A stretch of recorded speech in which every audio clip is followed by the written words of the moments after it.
আসসালামু আলাইকুম।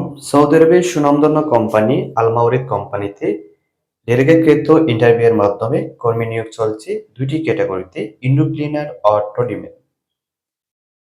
সৌদি আরবের সুনামধন্য আল মাওরিদ কোম্পানিতে যারা যাবেন স্যালারি হবে ৮ ঘন্টা ডিউটি ৭০০ সৌদি রিয়াল। ডিউটি হবে ৮ ঘন্টা।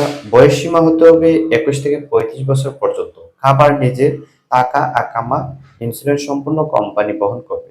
তো প্রিয় বন্ধুরা, যারা সৌদি আরবের আল মাওরিদ কোম্পানিতে অল্প টাকার ভিতরে সীমিত খরচের মাধ্যমে যারা সৌদি আরবে যাবেন, আপনারা শীঘ্রই আমাদের সাথে যোগাযোগ করে এই কোম্পানিতে যেতে পারবেন। ডেলিগেটকৃত ইন্টারভিউ ৭ই ডিসেম্বর। এই ৭ই ডিসেম্বরেই আপনারা অংশগ্রহণ করবেন। রবিবারে ইন্টারভিউ অনুষ্ঠিত হবে আমাদের অফিসে। আপনারা যারা যাওয়ার জন্য আগ্রহী রয়েছেন, শীঘ্রই আমাদের সাথে যোগাযোগ করে এই কোম্পানিতে ডেলিগেট ফেস করে সৌদি আরবে যাওয়ার সুবর্ণ সুযোগ খুঁজে নেন।